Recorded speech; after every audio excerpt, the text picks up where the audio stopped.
Hi, Rocio. Yeah, hi. Good evening, ladies, and welcome to this February 22nd, 2022. Welcome to tonight's Professional Women's Group meeting. Woohoo! Thank you for being here, and I see so many of you. I love it. I love the enthusiasm. Thank you for all of those who have their Zoom cameras on.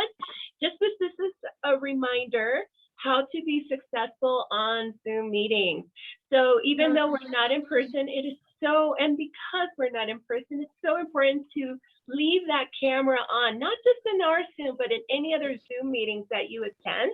We can still build community without having, to be in person. And it's going to be really nice, hopefully in a couple of months when we can all get together in person and all if these classes are being recognize each other. And in any so because we are going to try and have that camera on, if you do have it on, make sure that you are dressed appropriately and that we're not seeing anything you don't want to have seen. Please participate when you are requested to participate, and don't do anything that you wouldn't do in person. Also, please put yourself up on mute if you are not talking. That way we don't get a lot of that feedback. All right. And the next slide.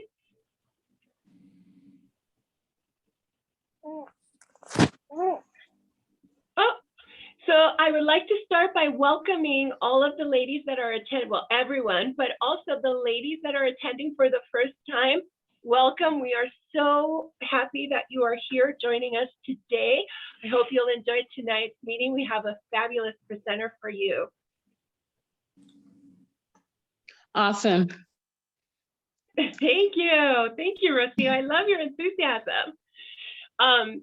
This is also a reminder that everything we do in our Professional Women's Group and in all of our classes and workshops have to fall at least under one of our pillars of success. And we have 5 of them. The first one being leadership, second, professional development, third, civic responsibility, fourth, financial literacy, and fifth, health and wellness. And with that, I would like to introduce to you the president of the Professional Women's Group, Irina. Irina, would you read us the mission statement, please? Yes, of course. Hi, everyone. The PWG comes together to network, encourage, support, and inspire each other to thrive in the workplace and in life. We are committed to creating a welcoming environment where we refrain from judgment. We treat each other with dignity and mutual respect. Thank you. We're open to the possibilities and ready to have fun.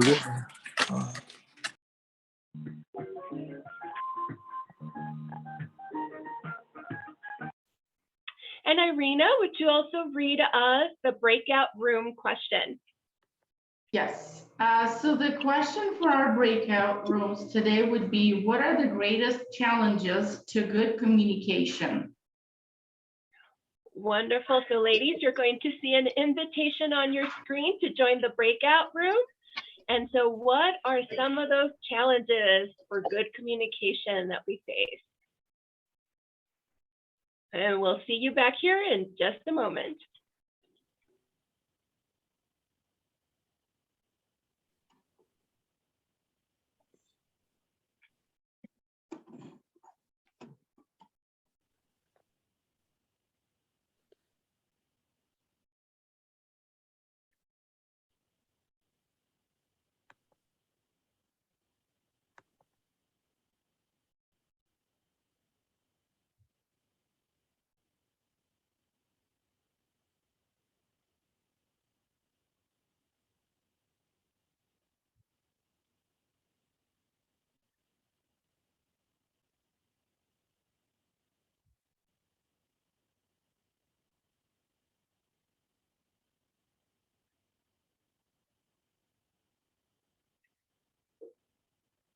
Hi, ladies. I think this is our breakout room here.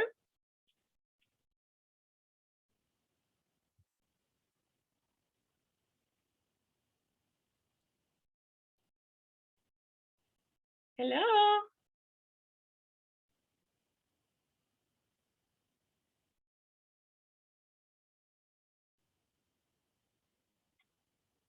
Hi, ladies.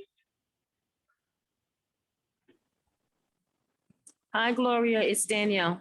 Hi, Danielle. Thank you for unmuting yourself. Hey, so do you want to go ahead and start? What are the challenges that you think are prohibited? No, I just wanted to listen first.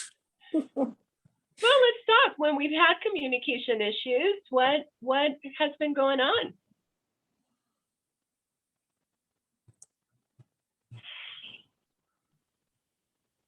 Well, for me, working in the hospital, it's very frustrating because patients and visitors and guests still have to wear masks and they're really frustrated, so they choose not to communicate with you. So not actually having a conversation, Yes, true. that's definitely important, right? If you are going to communicate, both Most people, definitely. both parties have to talk, right? I agree, yes. Yeah, definitely. Anyone else? Carmen, do you want to?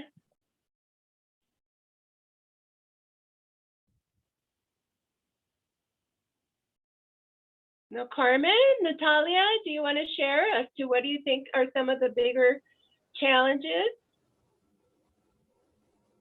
in communication? Bertha?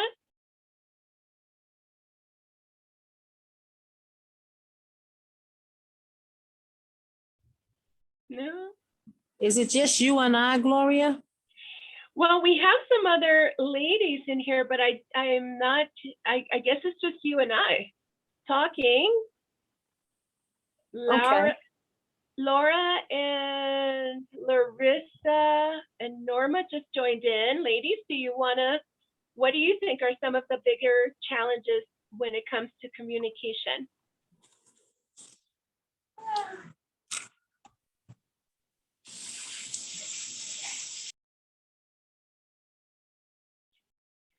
Well, I'll go ahead and go. I think one of the big challenges in communication, I think probably one of the biggest ones that I've seen is the ability to listen, right? Sometimes when the other person is talking, we're so busy formulating our response that we don't really listen to what they are saying. And sometimes we assume or we put intent or words in their mouth that they weren't saying, right? Because we didn't listen carefully. Would you agree, Danielle? Yes, I do agree. Communication is a huge force of interacting. And if only one person is attentively listening, but engaging into other things, it distracts the person who's communicating with you, and they do kind of get frustrated and angry.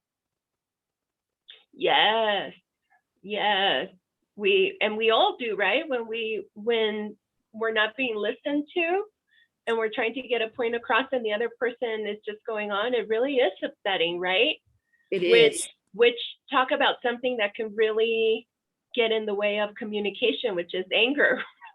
Yes, and interrupting when a person is speaking and you're engaging in something else, but yet you seem to interrupt the person who's speaking with you and have no clue of what is going on. Yes, absolutely. And I know for me, I have to be very careful with that one because sometimes I get so excited about something that we're talking about that I want to like, oh, we can do, And, Yes. and it's like, no, I'm still working on holding it back. Yes, Yeah, I agree. very good. Anyone else? Some challenges with communication?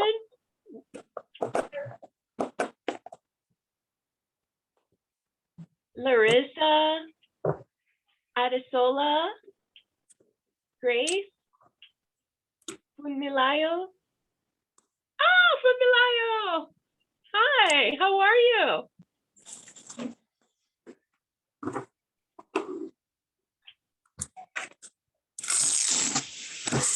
Can you hear me from the Lyle?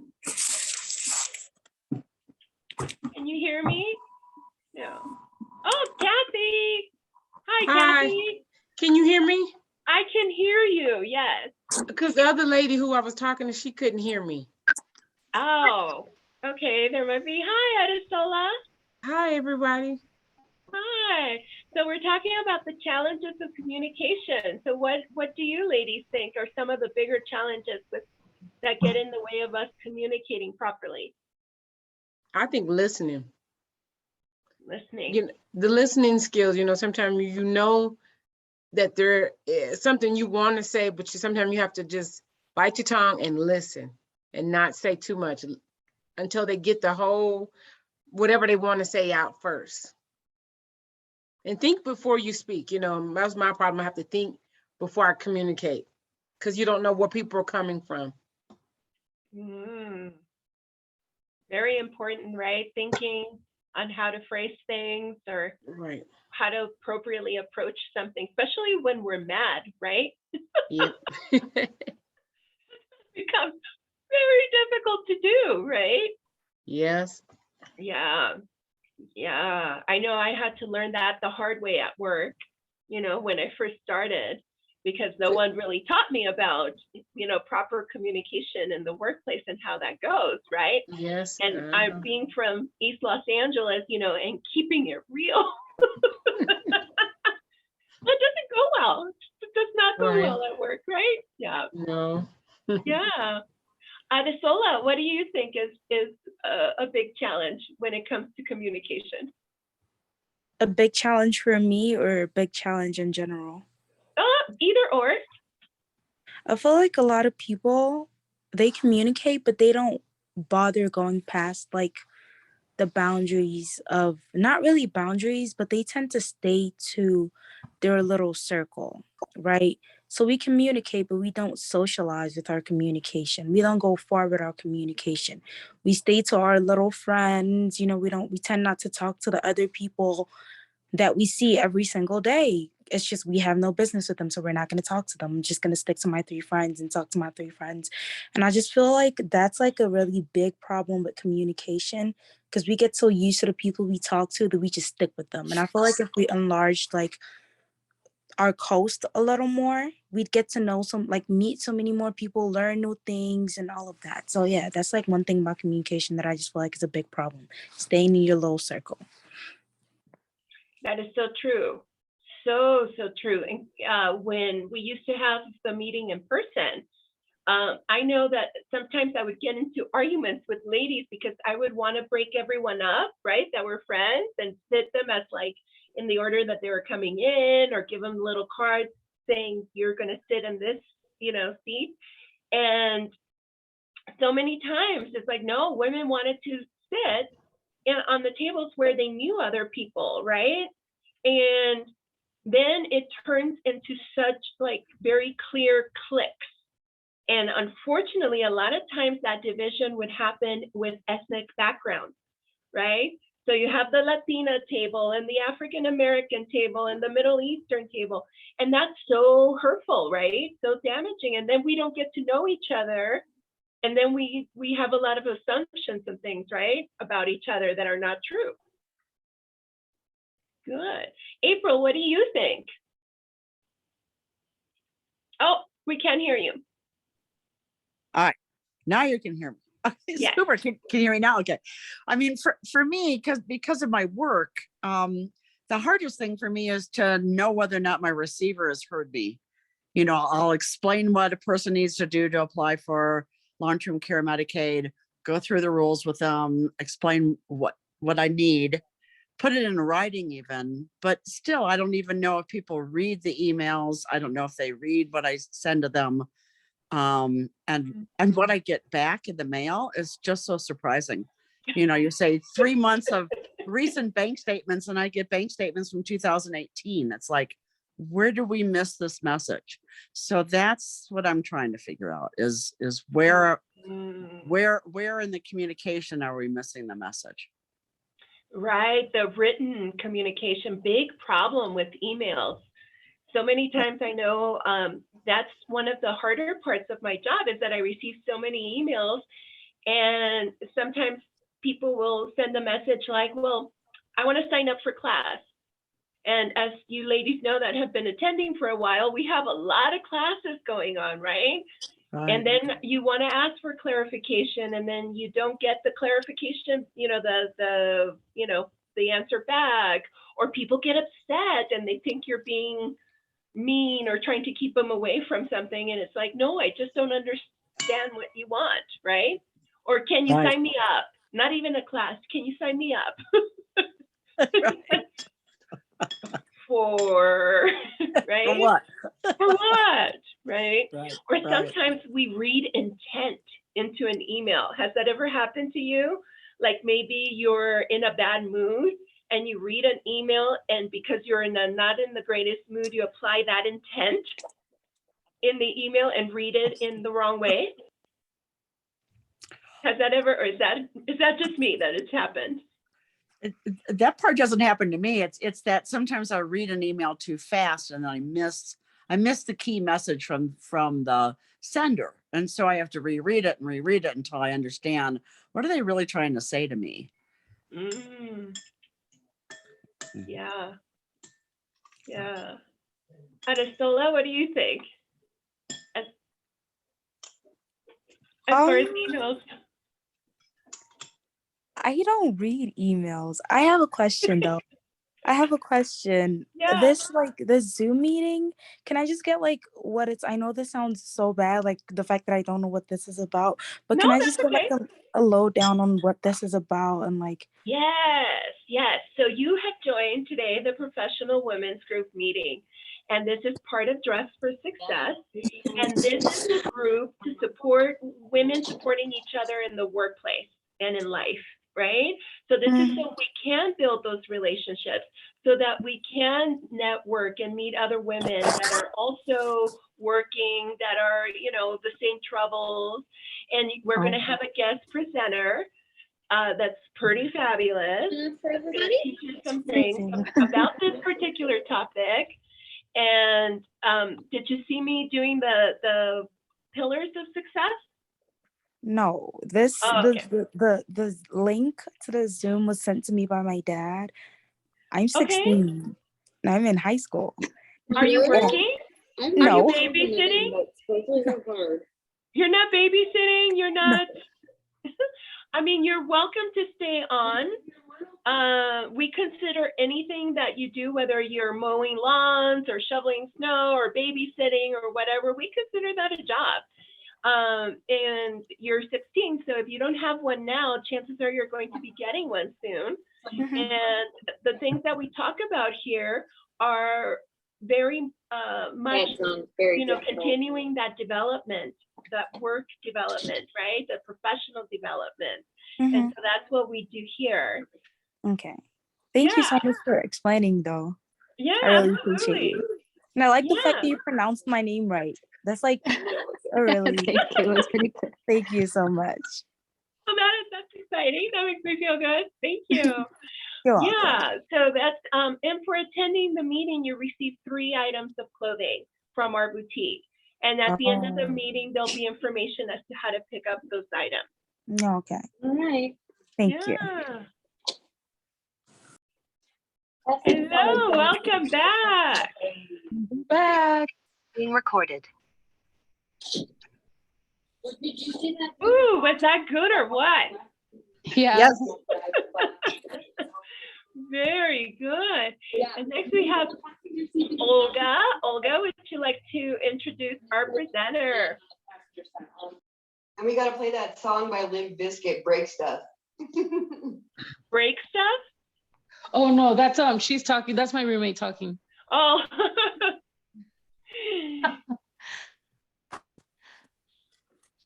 I don't think, is everyone back? I don't think so, not yet. Okay. Some of us are back, right? Yeah, some of us are back. Did we Gloria. enjoy that? Was that interesting?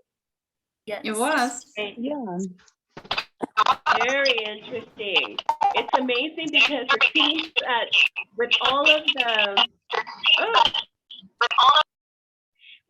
of the different modes of communication that we have, it's almost like we're getting a little worse, right?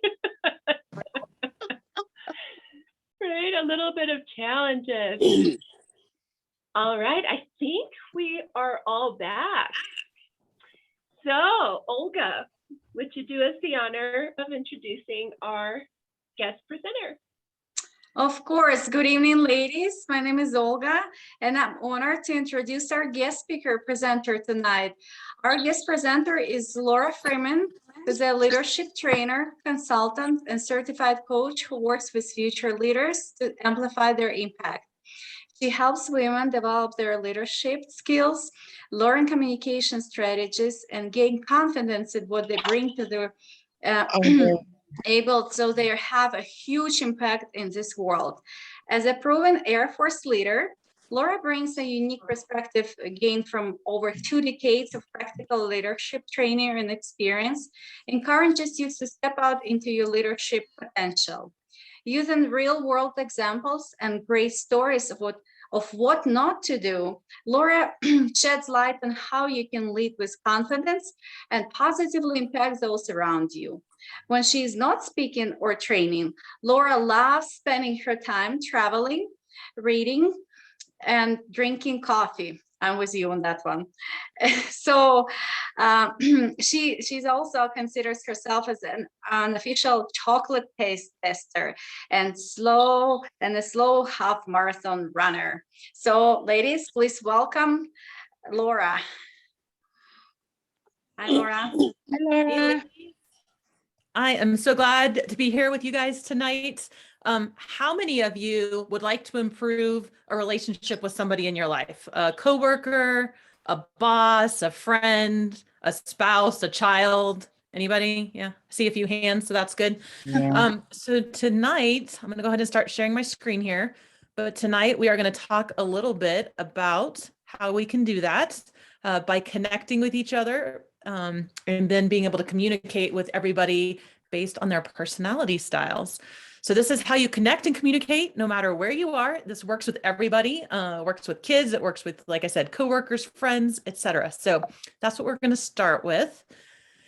We kind of heard a little bit about me in my bio, but I always like to explain who I am because otherwise I'm just a random talking head.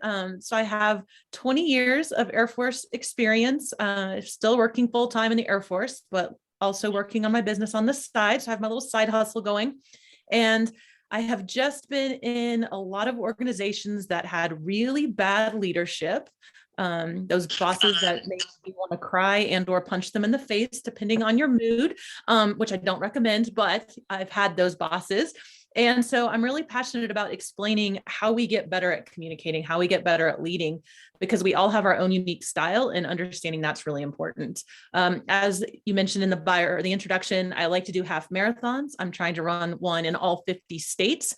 I've got 20 states done so far, but I'm very slow. So I do walking and running, and it's fantastic.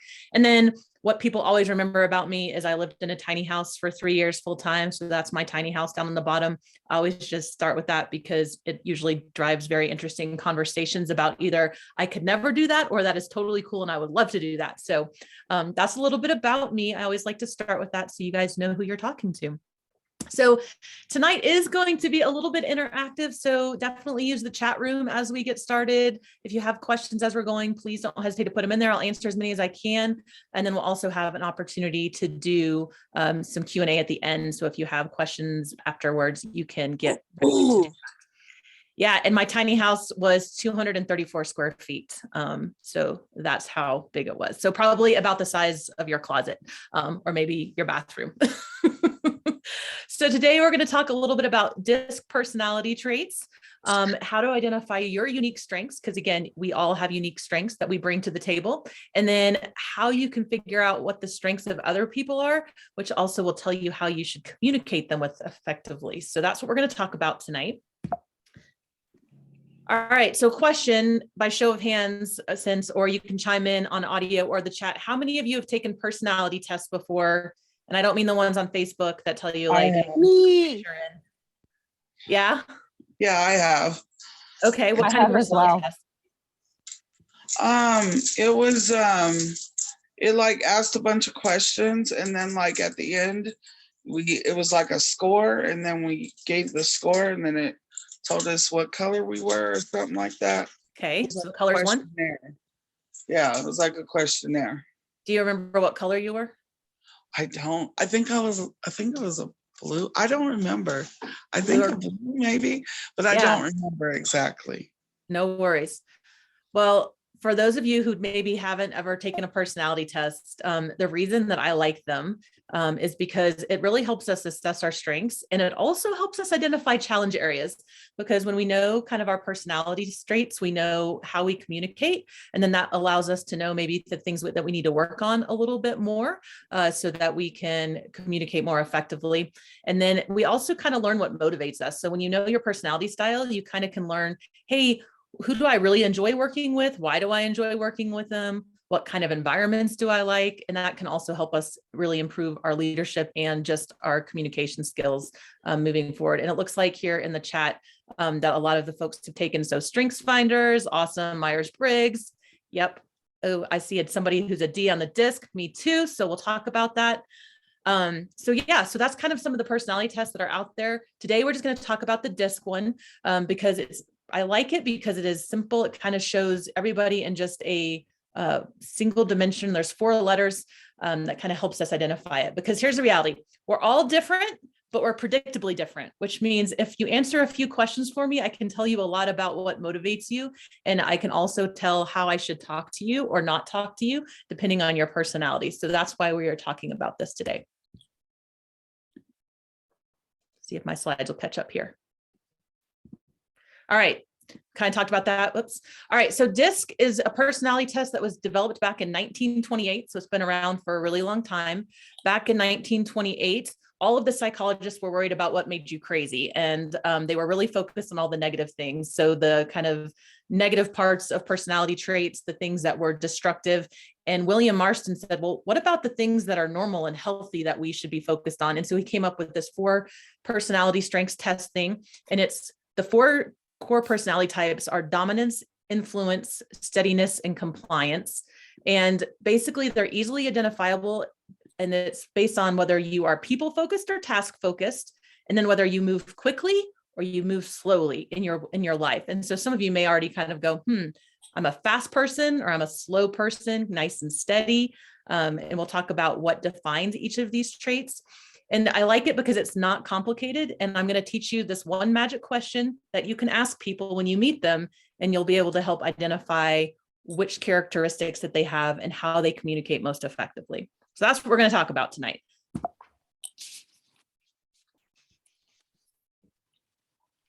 All right, slide. There we go. All right, so we're going to go through them each one. So the first one is the dominant personality, or the D type. Think about these people. They're usually direct. They're very decisive. They're going to make decisions. They're results oriented. They're competitive, and they like challenges. One of the gifts that they have is gifts of leadership. So a lot of times the people that are running organizations, you're going to find them in this category.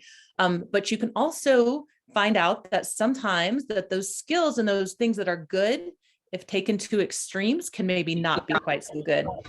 So I'm a D personality, and I'm very direct. And I'm very decisive. And sometimes that creates challenges when I'm interacting with other people, because if I'm not careful, other people can feel like I'm running over them, not taking them seriously. They can get their feelings hurt. And so I have to be really careful about how I deliver information.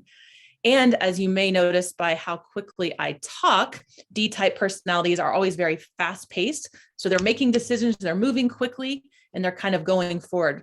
So if you are someone who needs a little bit more time to process information, if you're a little bit slower moving, we can totally overwhelm you. So for that, I just apologize for all of us Ds out there. We don't mean to, we're trying our best, but that's some of the things from a D personality trait.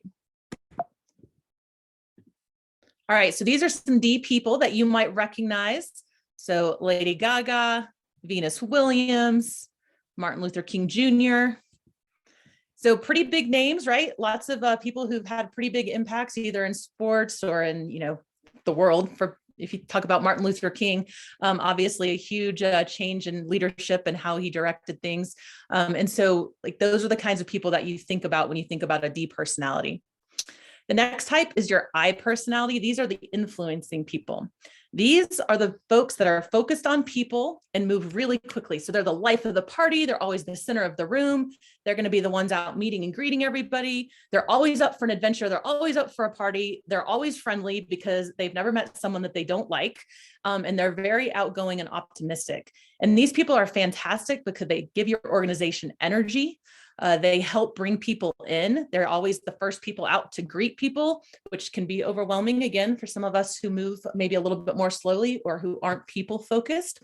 But they're also great because they just keep the environment really optimistic and outgoing. And for those folks, we call it the gift of entertainment. And we'll talk about the biggest fears here in a minute. You can see the biggest fears down in the bottom, and we'll talk about those more as we go on. But just remember that your I personality, life of the party, someone who's always ready to get things going. So I'm guessing that some of you are like, yep, that's me. I'm ready all the time. I've never met someone I don't like, and let's go hang out.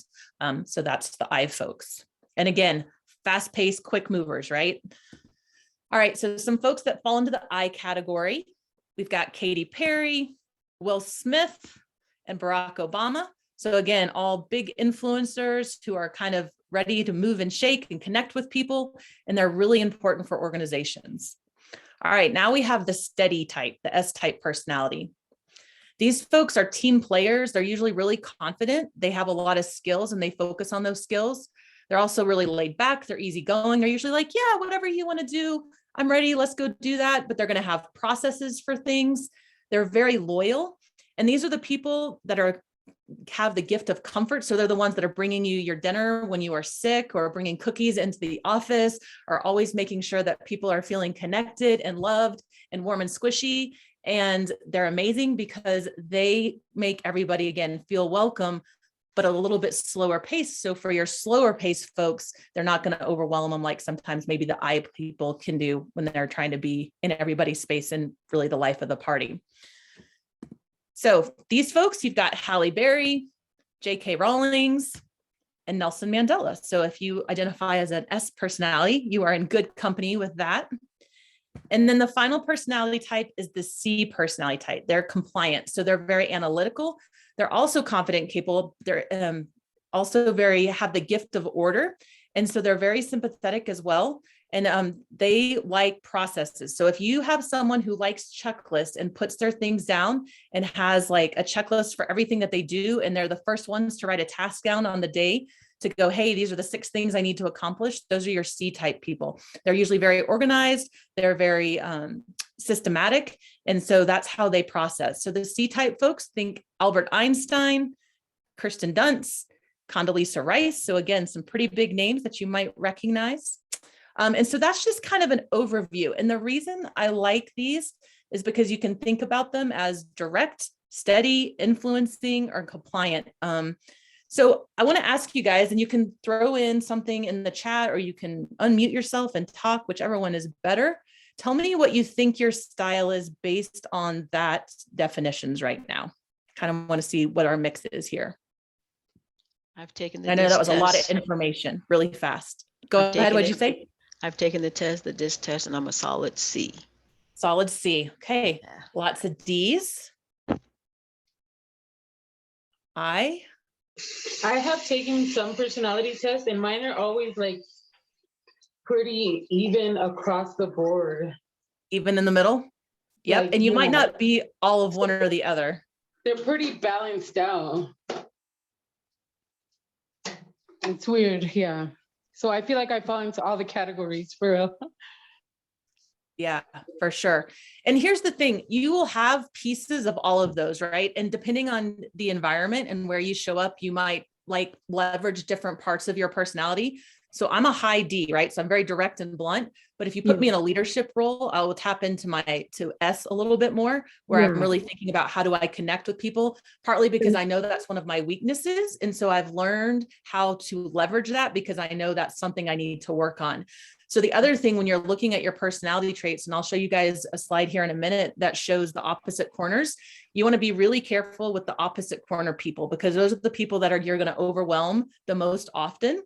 So if you're a high I, you're people focused and you're fast, you're going to totally overwhelm your C people who are very task focused and slow, because you're going to be in their face and they're going to be like, please step away from my office space, right? The same thing with an S and a D. Ds are very direct, very blunt. S style tend to be a little bit more sensitive, introspective. And so when you're a D, you can come across as really aggressive and overwhelmed. And so that's again, you tend to trigger the people who are on the opposite corners of you from the personality traits. So yep, I see a lot of S's, some C's, some D's, and some I's. So let's and the say question is, can we have one type of work but different in personal relationships? So what they say is you always have a primary driver.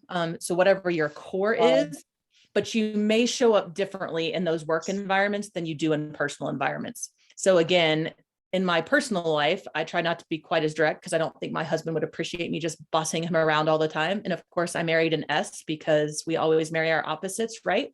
And so I have to then kind of, again, calm down, slow down a little bit, give him time to process things, because I'm ready to make decisions like right now.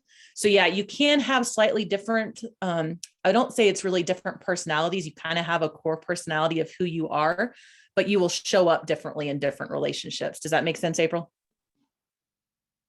I got you. So, all right. So it sounds like you guys have pretty good ideas of where you are, but we're going to go through a few more things just to make sure. And so let's see. This is what I want to kind of caution everyone though, because this is what happens a lot of times. A lot of times we give ourselves a label, right? So I'm a high D. That means I'm direct, I'm blunt. I can be a B, right? Like that's what I get labeled sometimes as. It's really easy to slip into owning those labels and really letting it completely define you or somebody else, right? Like you can also sometimes see someone else and go, man, they're really like, they're a C, they're task focused. They're, they don't care about people. All they care about is processes. I don't like them. So what we want to be really careful of is when we're identifying people's strengths or our own strengths, that we don't label like all or nothing, because everybody has parts of them that are in each of the categories. And again, as we've talked about, you're going to show up differently in different relationships. It just gives you an assessment of understanding how they're going to relate and how they're going to communicate most effectively, what their initial response is to questions, how they handle conflict. And so just knowing that in the back of your mind can help you improve your relationships, particularly in the workplace, and just kind of to understand how they show up. But be careful not to label people, right? Because we know that anytime you give someone labels, you're only like talking about 2% of what you can actually see. There's a lot more to people than like one personality thing or one stuff. So it's a tool to use. It's not an all or nothing. Like if you're this person, I can't get along with you because I don't get along with I's or I don't get along with D's. All right. So that's my warning on all of this as we kind of go forward.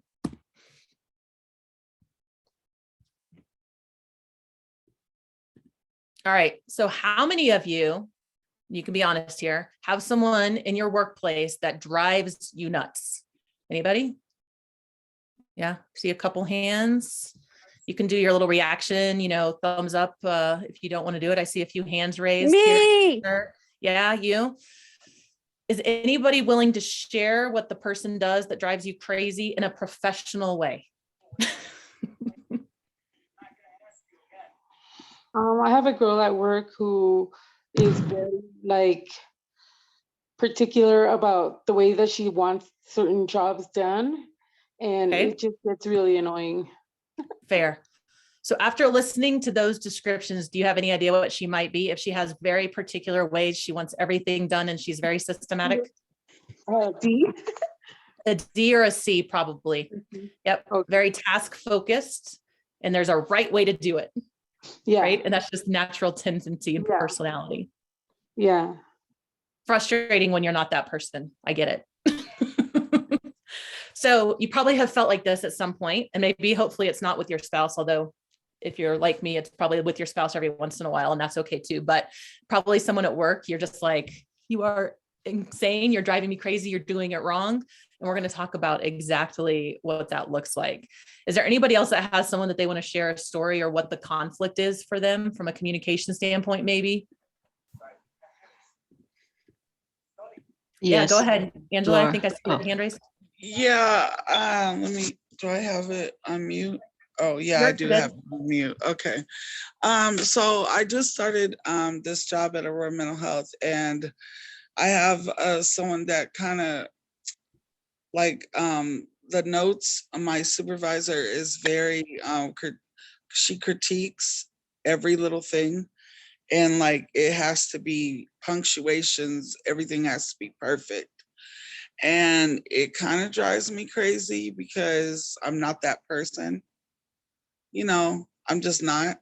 I'm very, you know, I have issues. I write ongoing sentences and I get it. But for me, I'm just like, really, it has to be perfect. And she has this thing where she reads all the notes before you can sign them. And so then we gotta wait for her to read through all of them and then critique all of them. Then she emails everybody about what she wants to see in the notes. And it's a little overwhelming. Wears you out. Yeah. Yeah. Pretty much. Yeah. And so based on the personality, what do you think you are?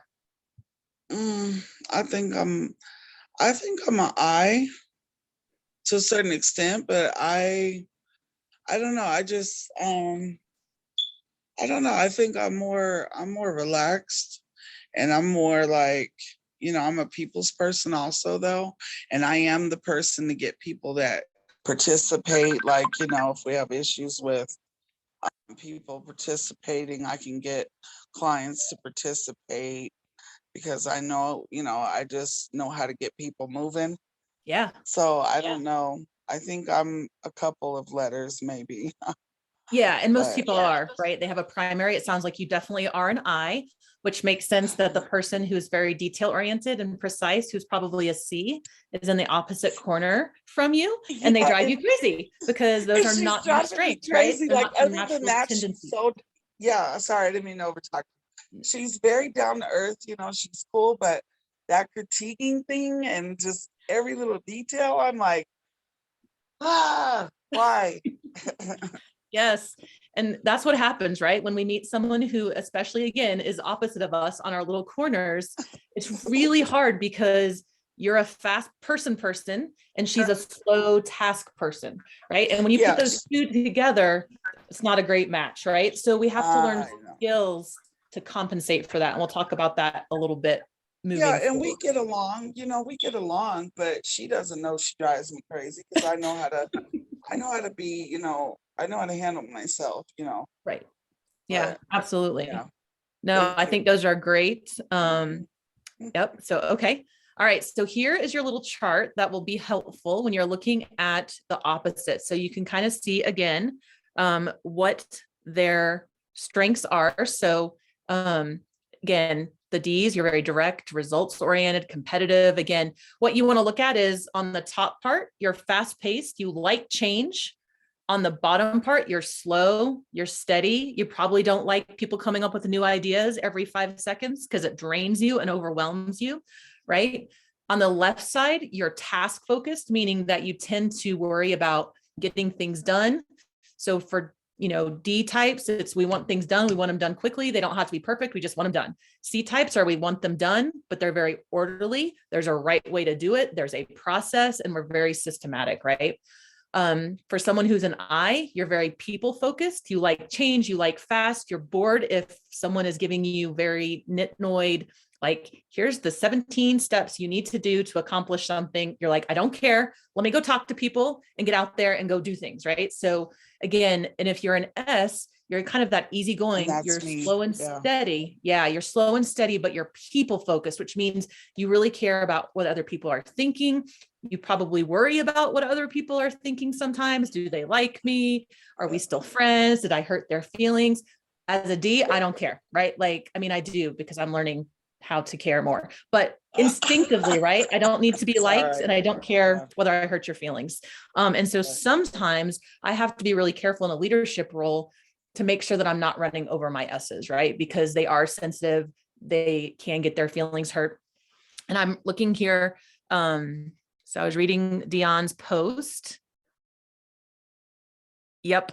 And so she said, sometimes managers are define leadership with tactics that are not necessarily so. And sometimes they're masking their own insecurities by being taskmasters, overbearing. Yep, for sure. I think we have this idea that leaders are very, energized and direct and blunt and leading the fight.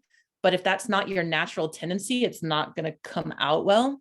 And if you're only leading in that one style, all of the people who are on the opposite, circle from you are not going to respond well. And so again, this just gives you an idea of like, hey, I'm talking to a C. I know that they are calm. They're very steady. They want to know exactly how to do something. They're going to be the ones that write you the emails that are really long, that explain everything in depth, that they're going to be very detailed oriented. They're going to make sure that, they're very focused on the outcomes and the process because they're task focused. Those are a lot of times your scientists, your engineers, people who like really systematic things. And then the folks on the S side, all they really care about is relationships. Like, how am I going to take care of people? If you're an S, you're slow and steady. So you've got that nurturing tendency. If you're an I, you've got that outgoing, like, let me connect people. Oh, I know someone you need to talk to, and you're going to talk to someone and you're going to like put people in. Does that make sense for those? And the question was, what happens to letters on the same side of the circle? So what you run into on the same side of the circle is just a speed thing, right? So I's and S's both respond well to people and they both really like people, but I's can be overwhelming to S's because they're very extroverted, right? So think of your I's, a lot of times they fall into sales, kind of roles. They're very engaged. They're very fast paced. They like want to go get drinks after everything. S's want to have that one-on-one deep connection. They want to have those conversations. They want to be really connected to someone, but not necessarily in an outgoing, I need to be the center of attention. So usually on the same side, either on the top or the sides, either way, you get along relatively well because you have enough overlap that you can make things work. The one exception is D's and I's sometimes butt heads because they're both fast-paced.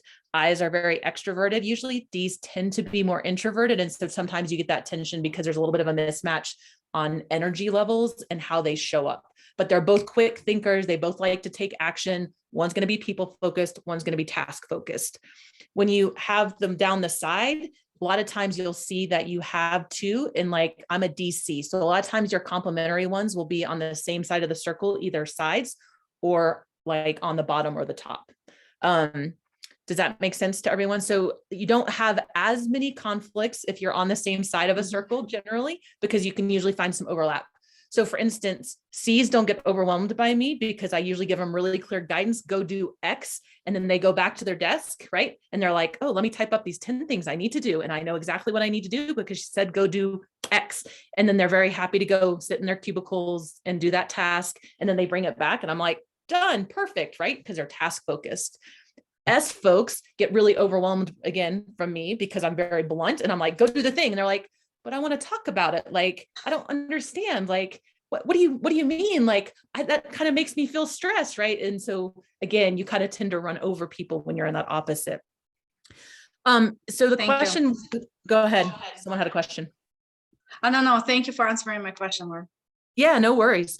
And so someone else said, what are potential employers looking for? So here's what I'll tell you. You need people in every part of this circle to make an organization run well. If you just had D's, it would be a freaking train wreck, right? Because we would just run over each other and we would stomp on each other. Those are the quote unquote leadership style that you tend to look at. Speaking from a military perspective, we attract a lot of folks that are in this D category naturally, and then we train them to it. So even if they weren't in that, they tend to exhibit those traits.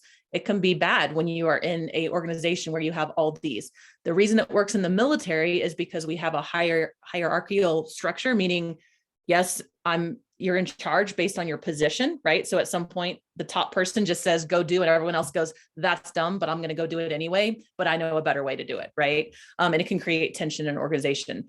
Employers, if they're smart, should be looking for all of these things, because you really need the slow, steady folks who are really focused on task and cutting through with really analytical ways to accomplish things, because they're going to improve your processes. You need the S's because they're really easygoing. They're always going to do the job, but they're going to be people focused, and they're going to make your team feel like a team, versus maybe the C's who are going to be really good at the task, but maybe don't care as much about whether people feel happy to come to work, right? They're like, go sit in your cubicle and do your task.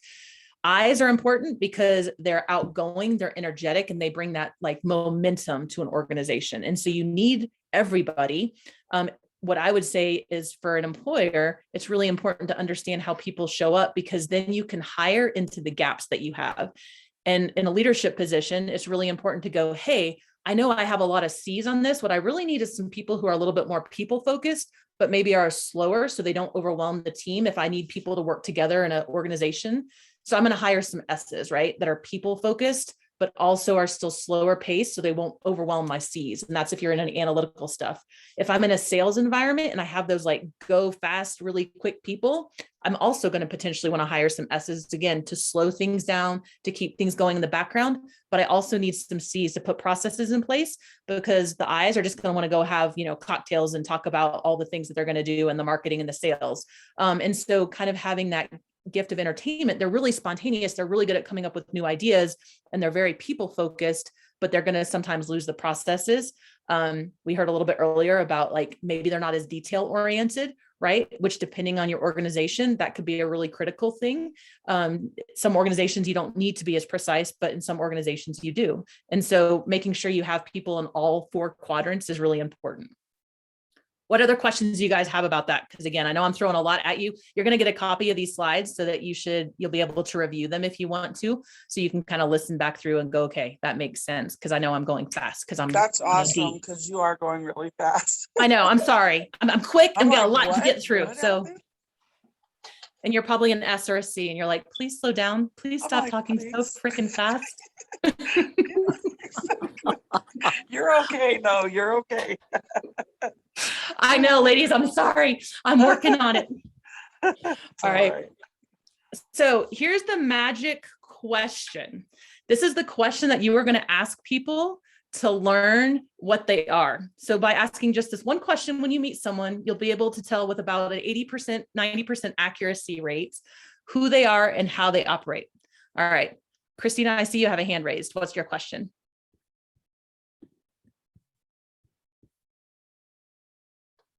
Okay, not yet. All right, so here's your magic question. Let's see. Tell me about yourself. All right, so I want you guys to think about how you would answer that question really quickly. So if I met you for the first time and I said, hey, it's so nice to meet me. Tell me a little bit about yourself. What would you say? Is there anybody brave enough to answer that? I can answer that if you want me to, Laura. Yeah, go for it. I'll tell you that I'm originally from Ukraine. I lived here in Littleton for 17 years, and I went through the culture shock, and I know how hard it is, challenging it is to reinvent yourself. But I've done it, so I can face pretty much any single challenge in my life. I know that as long as I'm in good health, I will be able to overcome it. Yeah, perfect. Thank you. All right. Anybody else want to say what they think they are? I would say I'm an easygoing person. I'm empathetic. I'm compassionate, and I'm definitely a leader. Okay. Yep. Because you can be all those things, right? So what I want to make sure also you take away, especially from a leadership perspective, is we have this stereotype that all leaders are D's, right? Like that's just the natural personality we think of. You can lead regardless of where you fall on this circle. And so making sure you understand that it's going to be how you approach leadership that's going to adapt based on your personality. So I love to hear you say that, like, I'm easygoing, I like people, but I'm a leader. That's fantastic, right? And you probably lead with a lot of heart. You care about your team. You really care about what's going on in people's lives. You're asking them questions, about their families, like, what kind of dog they have, right? All of those things, because it's important to you to connect at that emotional level, and you are going to make that team feel so welcome. And so that's a huge gift, right? Olga, I'm guessing based on what you said, you talked a lot about like, hey, I overcame things, you know, I kind of, here's a little bit about me. I'm guessing you're an I, probably. Oh, you like the lucky, I'm like a big time I person. Yeah. Yes. Yeah. So again, you can tell a little bit. So the reason I could tell that about you is you told me a little bit about yourself, but then you're like, okay. And so like you're a little bit fast paced, right? So you're kind of moving to that quadrant of like, okay, you're talking about people, not tasks. So I know you're probably not a D, you're probably an I, because you're focused on that. It wasn't all about your achievements. It was more about your background, who you are as a person. And so that's how you can kind of identify. So as we go through this too, and someone asked, should you have an answer, a job answer and a personal answer? And so here's my, this is just my personal philosophy, right? Everyone will give you a different answer to that question. Because some people will say for a job, you want to show up a certain way. And in your personal life, you want to show up in a certain way. What I would tell you is be true to who you are. Be honest about what those strengths are. Because if you roll into an organization, so let's just say you're a C and you're very orderly, like your to-do list is your most important thing. And you're trying to go for a sales and marketing job. And you're like, they want me to be outgoing. They want me to be an I, they want me to be energetic. We can all fake that for a certain amount of time, right? We know how to engage. We know how to be energetic. But if we sell ourselves as that and we show up in an organization, it's not going to take very long before they realize like, that's not actually what drives you.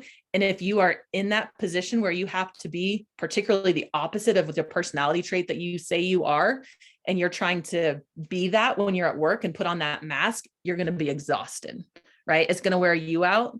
You're not going to connect authentically with other people, which is going to be stressful for you and honestly for them. And so I would say just being really honest about who you are. You can identify your strengths and you can always tailor them to talk about what would be good in an organization. But you don't necessarily want to say, oh, hey, in my job, I'm going to pretend I'm a D. And in my personal life, I'm going to pretend I'm an S, right? My husband knows I'm a D. Now, that means I still work really hard to be more S-like when I'm with him because it's important for our relationship. But neither one of us is confused that he's an S and I'm a D. Does that make sense? And in times of stress, your natural tendencies and your natural temperament are going to show up. And so if you've tried to sell yourself as something you're not, it's going to become really apparent really quickly. Does that answer that question? Awesome. All right. So I's, if you were an I on here, which we heard Olga kind of talk about, she's going to tell us stories. So what did she tell us about? Hey, I'm originally from the Ukraine. This is where I came from, like all the things, right? She may start to ramble and get off task if I'd given her enough time and I'd been like, tell me more. She would have started telling me about all kinds of craziness, right? Like, oh yeah, I did this thing. And oh, the last month have you ever hiked such and such? Like they tend to kind of be off track part of the time. They're going to answer your question, but they're going to tell you everything they can about you. So if you ask someone about this, tell me about yourself, and you give them unlimited time, the eyes are just going to keep talking, right? It's not going to be brief. It's not going to be short. And I want to start talking here a little bit about your biggest fears, right?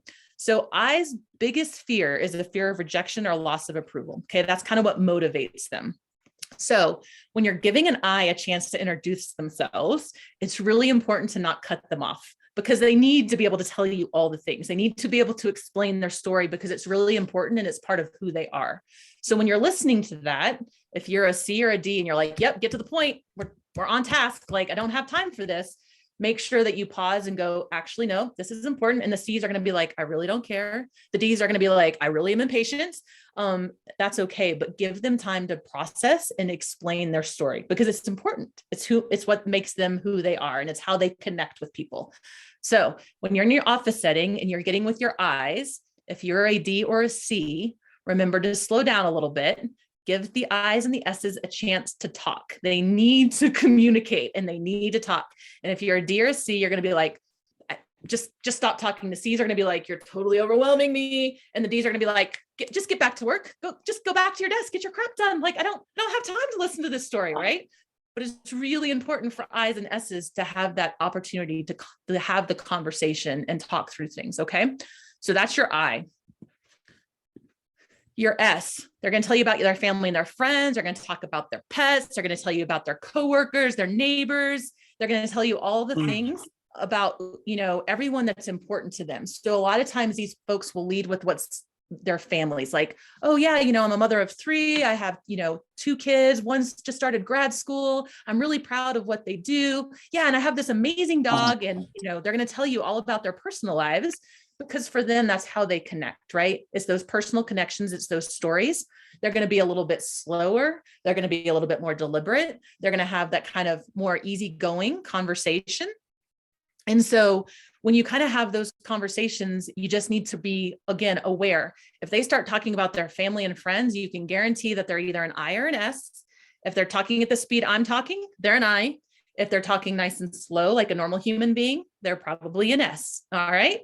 So, and I like someone, Joanne just put, yep, as the more you talk, I'm thinking about the people in my office, and the letters are really tagging them perfectly. That's why I like the DISC training for personality traits. There's Myers-Briggs, which if you've, done is a 4-letter combination. There's like 16 combinations. There's no way to memorize how everybody shows up and what's intuitive and what's sensing and what's introvert, extrovert's a little easier, but all the rest of them get a little confusing. Enneagrams, I can't even remember how many Enneagrams there are, but it's a lot, right? And so, oh, they're a 2, that means they do this, or they're a 9. DISC is easy.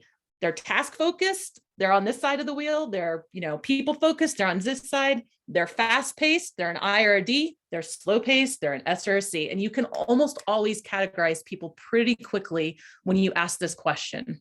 All right. So C's. If I ask somebody who, especially what we call a high C, meaning they are super like high, very task focused, you're going to be like, tell me about yourself. Well, what do you want to know? Like, and then when you go, well, I want to know a little bit about you. I was born in December. I grew up in Atlanta, Georgia. I have 3 sisters and 2 brothers. Like, they're going to be very precise, but it's going to be really short. And they're going to be like, yep. And that's about it. Like, and almost every time a C is going to wrap up with, yep, that's about it, or something similar. Because they're very task focused. So you've asked them to explain something very specific. That's like, tell me about yourself. Well, what do you want to know? Like that wasn't a clear task. That was very like vague. Well, what about me would you like to know? So they're going to be like, I'm not sure. And they're going to be really precise. It's probably going to be a very short answer. And then they're going to be like, yep, so that's me. Or, yep, that's about it. Are there any C's out there saying amen? That's how I introduce myself. That's me. I see a few people that say that's me in the chat. That's me. I mean, or sometimes I'll draw a blank. Like, what are you talking about? Yeah. So that's definitely me. 100%. So when you meet those folks and you hear, especially I's, slow down. Don't make them talk about themselves a lot. All you're going to do is wear them out and overwhelm them, right? All right. So just be really specific. Oh, I'd like to know a little bit more about where you're from. Hey, what kind of jobs have you had? Like, give them a task so that they can solve the task, and then they will be able to answer your question. Still going to be shorter. They're not going to have a 20-minute conversation with you to tell them all about yourself, but they're going to keep going. Okay. So does that make sense a little bit? And I see a hand raised. I can't tell who raised their hand, but whoever it was, go ahead. It's me, Angela. Thinking about it, I do tend to do that. And I don't mean to get on anyone's nerves. And sometimes I'll talk about stuff that has nothing to do. That has nothing to do with, my job. And you're right. It's just, I just want to connect. I've always been a people person. I was out of the womb helping people, literally. Like my mom, she was a caregiver from the beginning of time, and I was raised doing stuff like that. So I do have a habit of just keep going. And if someone was to, kind of redirect me in a sense, I know I'm a grown woman, but to have someone say, so what about your background, or where, how long have you been in Denver? That would make me focus instead of going on and on and on about stuff that, can wait. It doesn't have to be all done in one day, like I don't have to, because I just. Yeah, absolutely. How we're naturally wired, it's how you can't unprogram that, right? So it's how you show up. And so understanding how someone else is wired gives you more empathy for the person, right? Right. Yeah. Exactly. Yeah. Thanks for sharing, Angela. That's awesome. Thank you.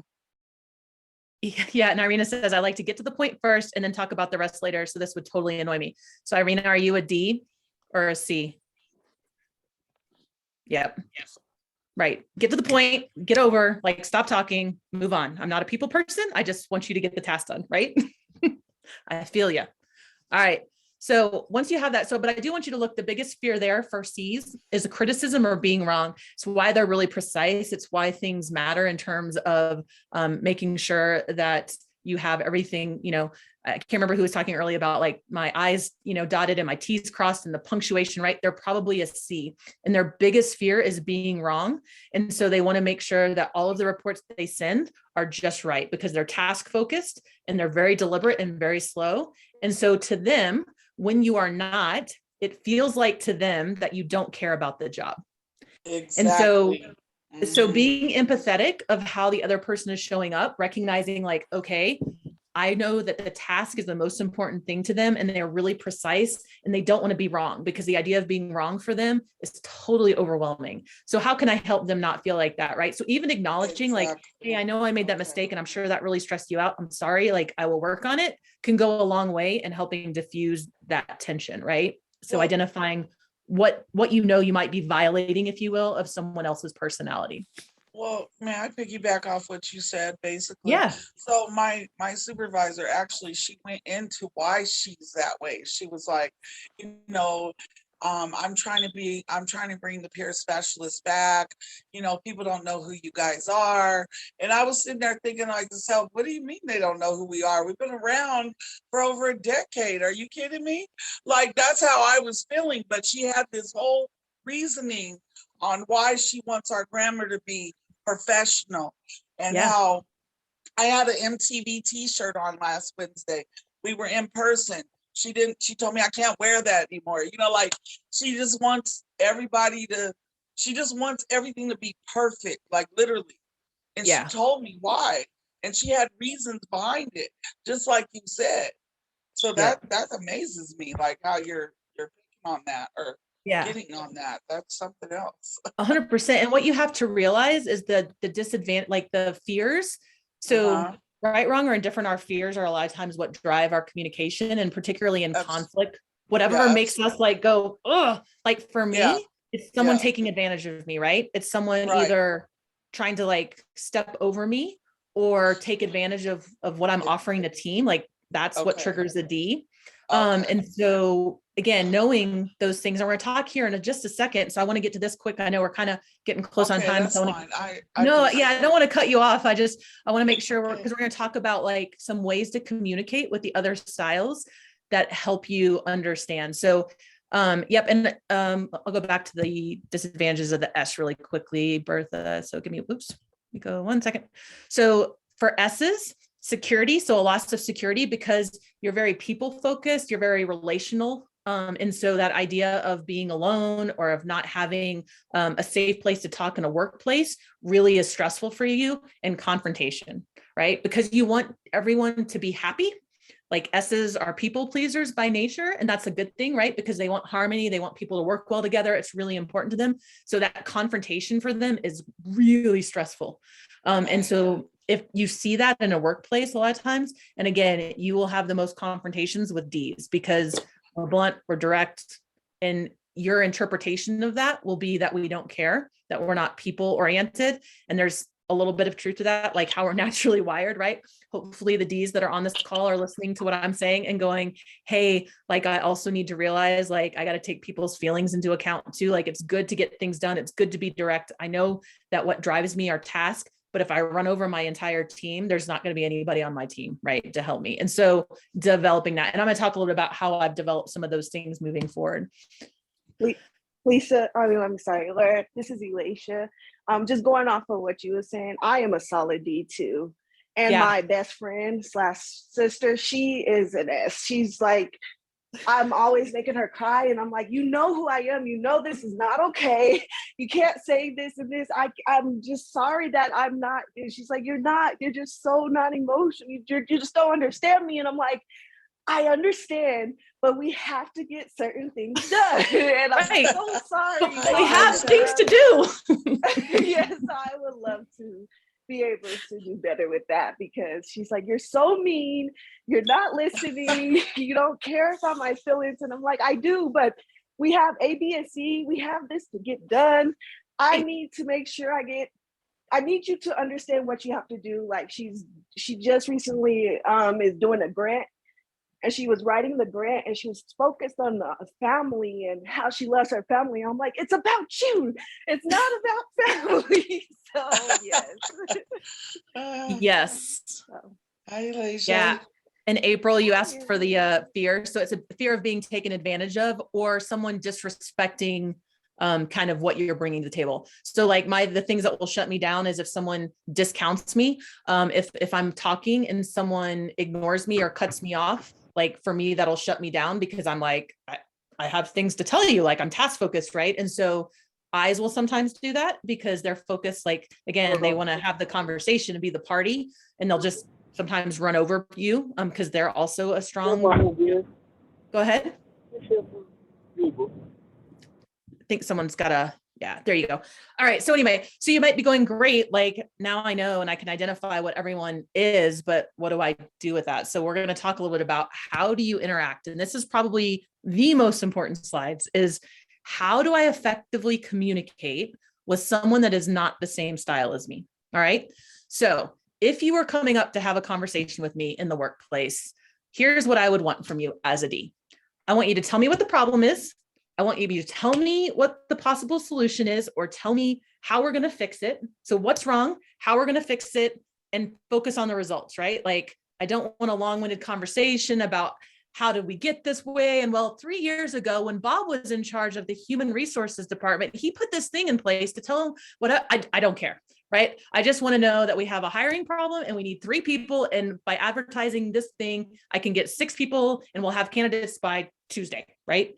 So that blunt, direct, I don't want to know the whole story behind how we got to where we are. I just want to know where we are, like what's happening and how we're going to fix it, right? So discuss the problem, focus on the effects or the outcomes, right? And that's really hard, again, especially for S's, because they're going to want to tell you all the background, right?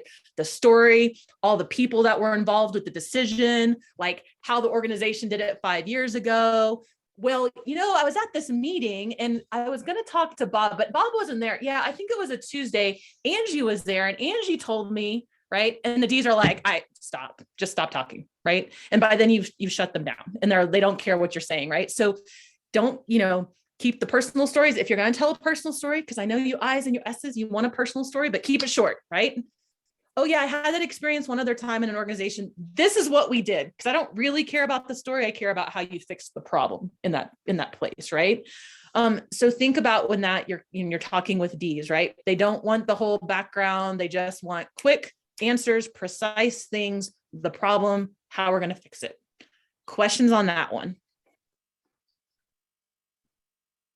All right. Just ask, I don't think I'm using my raise hand function correctly, but oh, no worries. So what if I had a couple questions. What if you feel like you're a D when you take information in? Because I'm like you just described, I only want to hear a solution to the problem. And then if you're not part of the solution, you're part of the problem, and I'm like done.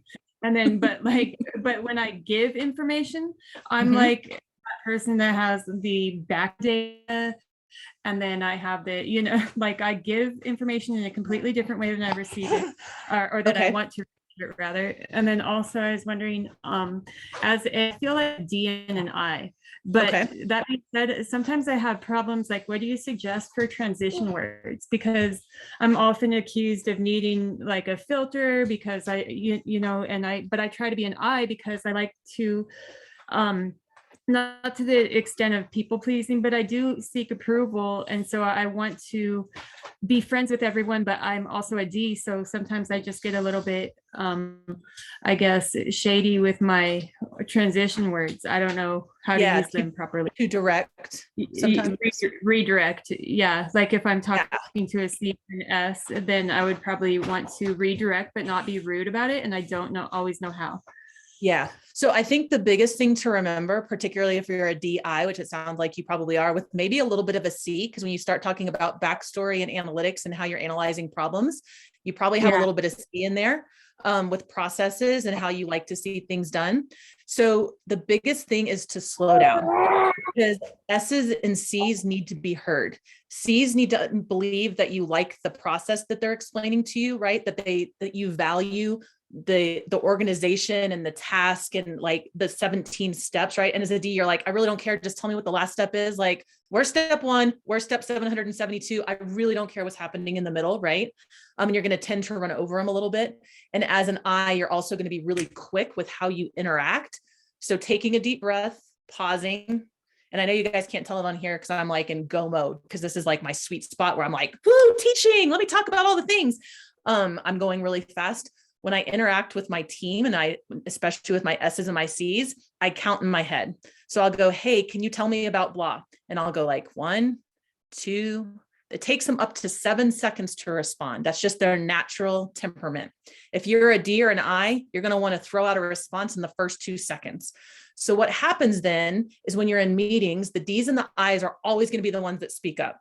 That's why they a lot of times look like the leaders in an organization, and you're going to tend to discount the S's and the C's because they have to internally process all of this stuff before they want to speak, right? C's don't ever want to be wrong. So they're like, let me think about that. Okay, you asked me what I need to do about that. Okay, what would I do? All right. And then they're going through their mental Rolodex of like 7 processes they run. They go, I think this.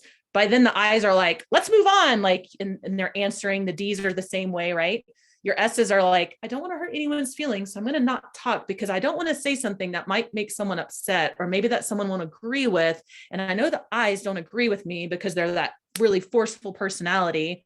So pausing as a D and an I is really important to give the S's and the C's a chance to express themselves. And that's the same whether it's one-on-one or in a group setting. So if you're a D or an I, pause, literally count in your head 7 seconds, and you should never be the one that leads with an answer or a discussion point. You should always let your S's and your C's speak up first, because they're going to bring a very different perspective to the problem than you are. And you're going to need to make sure that you give them a chance to process. Does that help a little bit? That makes that's an amazing tactic. I'm going to be using it starting tomorrow. So 7 seconds is the sweet spot, right? It is. And it feels like an eternity to D's and I's. You're going to be like, oh my gosh, just hurry up and say something, right? And the S's and the C's are like, I think I'm thinking. No, that's super. I really appreciate it. I think sometimes as a woman also, like everybody in this chat room or in this group knows, sometimes when you're an assertive woman, you come off as aggressive. And so I'm always constantly battling the fact that I'm not aggressive. And like, so that's really helpful. I'll start counting now. 100%. And that's a whole different lecture on stereotypes and gender biases that come up in leadership positions. So that's a different day. And Sherry, you're probably a D or an I if you feel like 7 seconds is a really long time, because my S's and my C's are like, but that's really fast. I don't know if I can decide something quite that quick, right? All right. So communicating with an I. All right. So let them talk again. So they're the influencers. They want to be heard. Don't interrupt them, right? They want to tell you all the stories. They want to tell you all the things. They also need time in an organization to socialize. So if you work in a work setting and you have a lot of eyes, you need to set out deliberate time to give them a chance to just go talk and be social, right? And especially in a COVID scenario where everyone's teleworking, giving them opportunities to connect virtually. We're like, hey, we're going to have a coffee chat, or we're going to do a thing. D's and C's are like, oh my gosh, please, for the love of God, don't make me get on a chat room. Don't make me have a conversation. Like, let's just go. Your S's and your I's need that communication and that connection. So you got to give them time to like kind of process that. It's really helpful to follow up in writing with I's to be really specific about what you said, especially if you're a D or C and you were talking about a task, because I's were thinking about how they were going to connect and who they were going to talk to and which meetings they were going to set up and all the things. And sometimes they miss what the actual task was. because they're worried about the connection piece, right? Getting the people on board.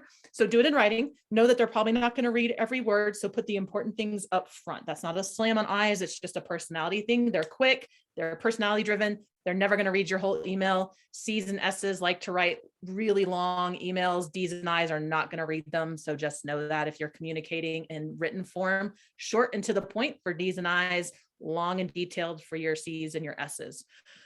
And then for, again, communication with I's, like a 60-minute staff meeting is like torture. Like you're really making them. So if you can break up what you need to tell them in smaller chunks, 10, 15 minutes at a time, and then give them that time to socialize in between, even if it's 30 seconds or 2 minutes, like all the eyes are already dying right now because I've been talking nonstop and they're like, but I got to say something. I want to tell you guys something. Can I talk? Can I talk? Right. And I'm not letting them. So I'm sorry, eyes. I love you guys. I'm sorry. So that's what you need to make sure that they have a chance to explain what they're doing. All right. S's. So what do you guys remember the biggest, so the biggest fear for S's, I have it down here, is loss of security or confrontation, right? They don't want any kind of negative confrontation. It's like totally stressful for them, right? So when you are going to talk to them, it's got to be friendly, right? This is what I struggle with the most when I'm talking to an S, because I'm like, problem, here's what we need to fix, like, let's get it done, right? And they take it as, you did it wrong, and I'm telling you why you suck, right?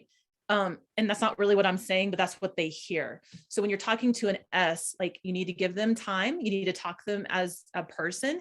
You need to make sure you say, hey, I really appreciate the work that you did on such and such. I noticed a couple of things that I'd like to talk about. Do you have time, right? Because they are slower paced.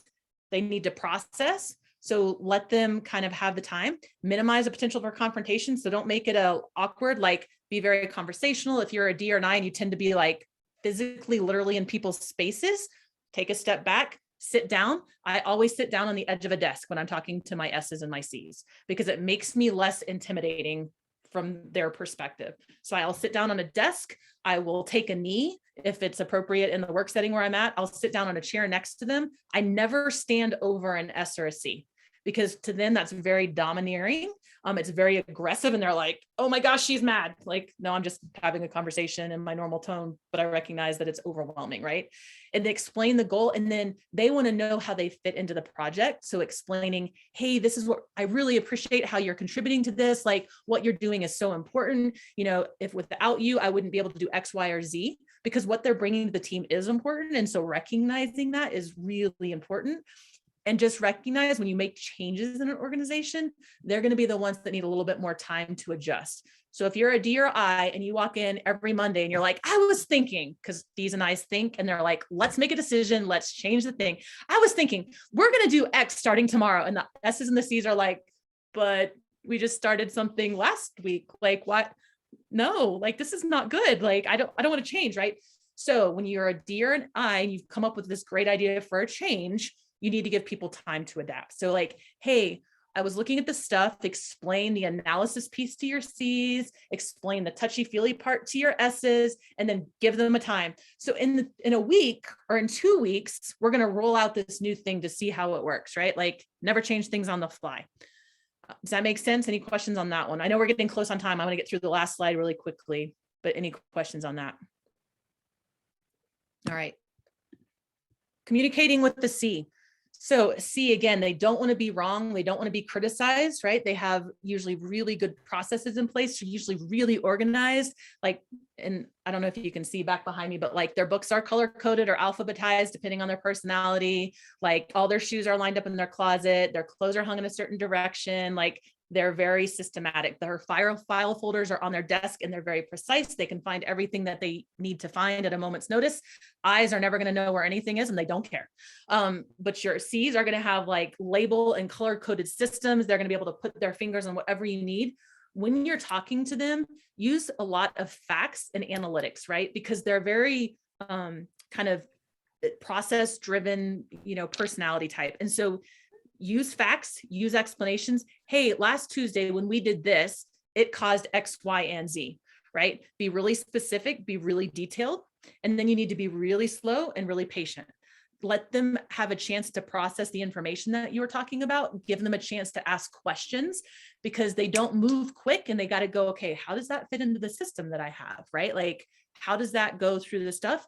And then make sure that you follow up with them. So again, goes back to the email. They want those long emails with the like 72 steps of what we're going to do. If you talk about things in a meeting, they're the people that you want writing all of your notes for meetings, because they're very detailed, they're very organized, they're very specific, and they will have like this amazing 20-page document of the 20-minute meeting that you had and all of the do outs and all of the ways that people need to contribute. So they're super, super, super valuable in terms of how you do it.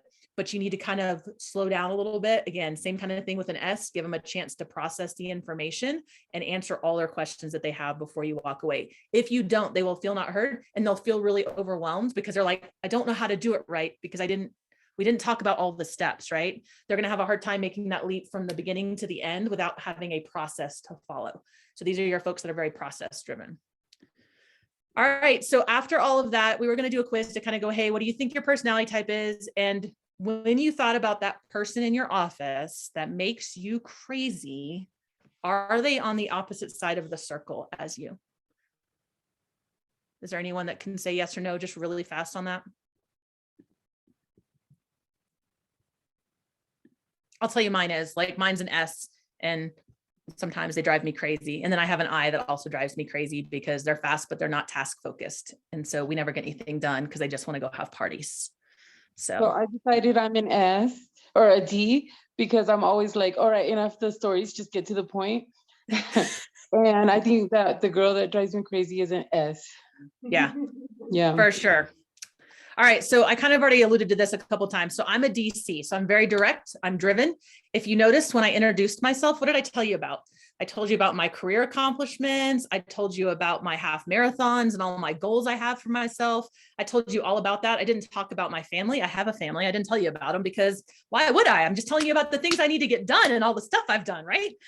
So I'm task focused and I love to plan. And yes, my color, my closet is color coded because I'm a C as well.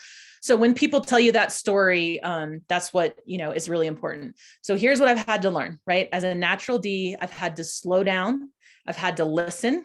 I've had to focus on the people, right? The humanity part, the heart part.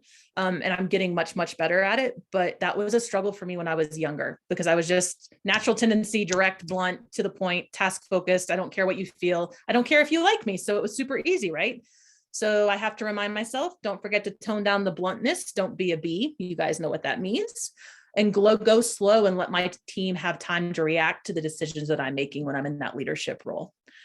So wherever you are, if you're an S, you need to work about being a little bit quicker coming to decisions. You need to be a little bit quicker on being direct, especially when you're talking to a D or a C, giving them really clear discussion points.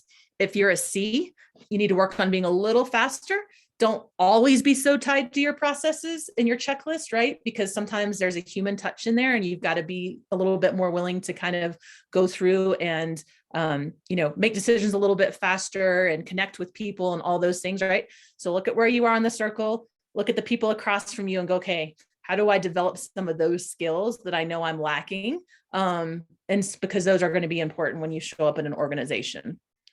But here's the most important part, be you, right? So don't try to be a different personality type because you think that's what your company wants, because you will be exhausted. In times of stress, it'll come out and your natural tendencies will show. And if you have tried to sell yourself as something you are not, it will not go well. So own who you are, learn what those strengths are, right? I'm an I am great at connecting people. How do I leverage that for my organization? Oh, I know that there's somebody in marketing that if they talk to somebody in the sales department or if they talk to somebody in finance, like I think there's a connection there. Maybe I can help make that connection because I see those people, right? If I'm an S, that nurturing piece is so important, even for the Ds and the Cs who don't think it is, to make them feel like they are part of the team. And so keeping those like that heart center focused, that's the huge part of an organization. And without that, we would like crumble, right? If you're a D, slow down a little bit. Remember that you are probably hurting people's feelings when you do not mean to. Understand that, lead with that.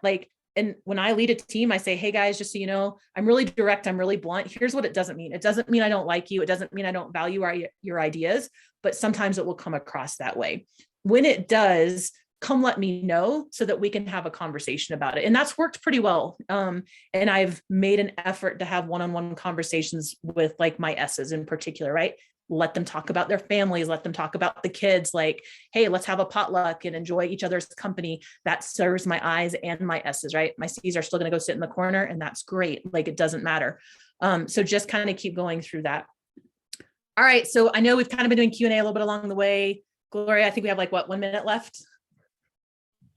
Yes, we actually have some announcements. Sorry. Yeah, so we're going to have to invite you back. But what a wonderful presentation, Laura. Thank you so much. Absolutely. And sorry, I went a little long. Let's give her a Zoom hand here. Wonderful. Thank you. Thank you so much. Very informative. I know now why my husband, well, I know a little bit more about why my husband drives me a little crazy. Because we're very opposite. Wonderful. Thank you. All right, so we have some exciting announcements, ladies. So, let's see here. Okay, so before I talk about this workshop that we're having, there was a slide that I intended to put in and I didn't, but if all goes well, and no new viruses pop up, no new variants pop up, if everything goes well, we will have our first in-person meeting next month at the Jewish Community Center like we did before the pandemic. So we're really, really excited. I will keep you posted on that, but I can't wait to see you all in person and hopefully without a mask, but we'll see about that, depending on how things go. So our first workshop here is how to get a safe and affordable bank account. So many of us have a lot of different information about what banks are and what banks do. Bank on Denver is a really great institution that they want to talk to you about options on how to get a safe and affordable bank account. The presenter is Kate Sanks from Bank on Denver. It will be this coming Thursday, February 24th from 6 to 7:30. All ladies are invited to attend, and it will be on Zoom. The invitation will be in the newsletter that will go first thing tomorrow morning. Okay. And we have our wonderful monthly meditation with Kelly Arnold that will be March 3rd from 4:30 to 5:15. For all of these Zooms, very important to be on time as much as you can. Please be advised. The meditation is really important that you get there on time. Monthly social hour. We had a great time with Bernadette, playing the Guess That Tune. This month, in March 16th, we have Jennifer, who is our operations manager, who's going to be hosting the monthly social hour. This is the great time where we just get to have fun and be goofy and get to know each other a little bit more. It will be on Zoom. You need to come prepared with your best 2 truths and a lie, and we're going to try to guess what the lie is. So very fun. So please join us on that. Free career coaching.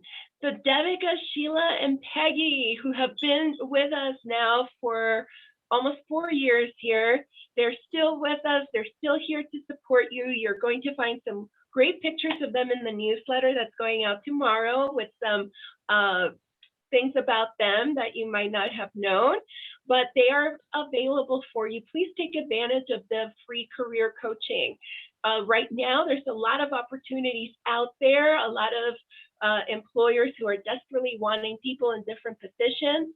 Devika, Sheila, and Peggy can certainly help you with resumes, cover letters, maybe thinking about how, helping you brainstorm about your next step. Lots of great opportunities for guidance with Devika, Sheila, and Peggy, which thank you so very much for all your hard work with our ladies. Thank you. reminder that we have the Aspire Academy. I'm so proud. We have 54 ladies going through this Aspire Academy. I am so proud. These are advanced courses that you can take. They're on your own time, that so you don't have to attend the class at a certain period. So it's do it yourself at your own pace. This is in partnership with Penn Foster, who's the academic portion of it, and Adecco pays for it. So these are free for you. They're mobile friendly, and there are some great courses in there. I'm so glad so many of you are taking advantage of it, but please sign up, and that again will be in tomorrow's email.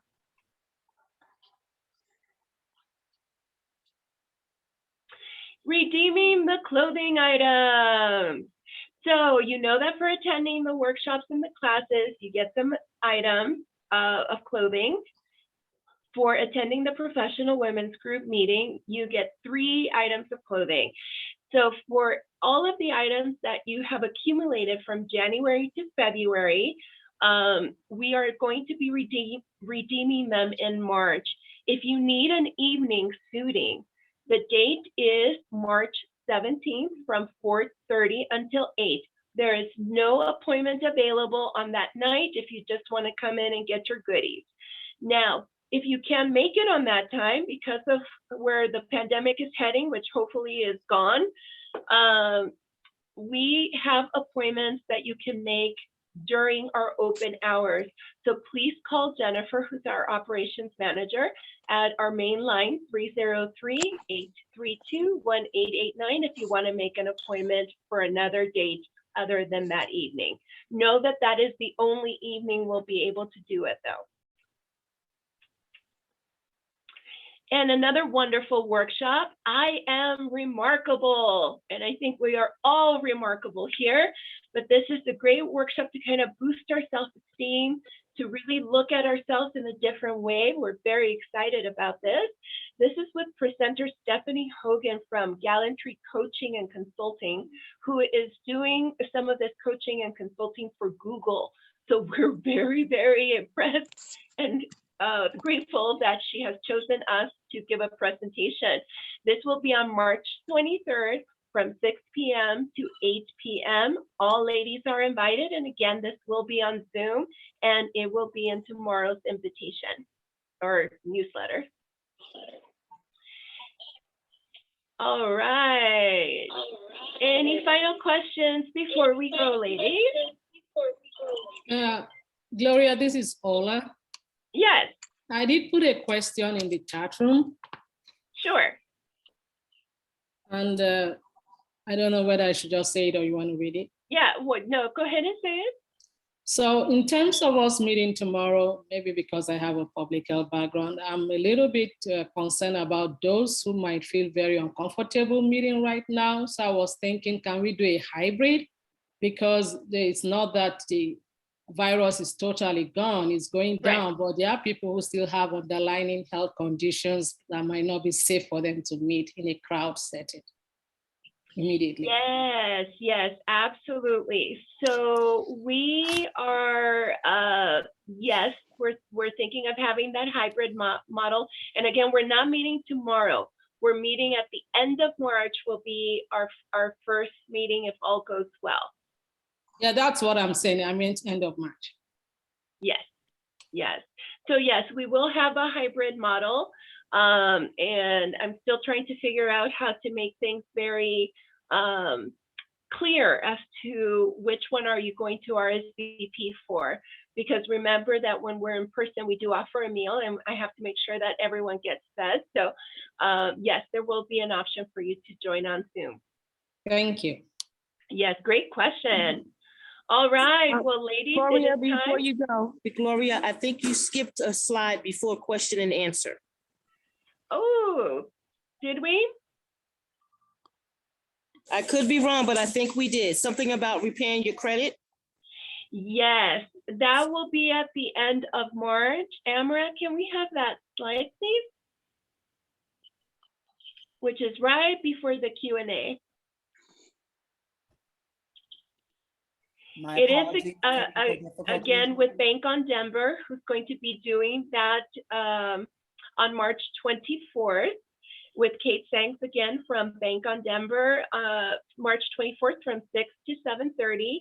All ladies are invited. It is on Zoom. And yes, how you can repair your credit. So many of us, that's like a place where we have no idea where to even begin, right? So Kate Sanks will be guiding us into things that we can do to assert ourselves and take our financial matters in our own hands. All right, well, you're welcome. Well, ladies, thank you so much to all of you who left your cameras on. I always love to see your beautiful faces. For those of you who didn't, that's perfectly okay. I understand that it's not always possible, but thank you all of you for being here tonight. I miss you all so very much. And we go forth with confidence, courage, and believe in ourselves. Have a wonderful night, ladies. Good night, guys.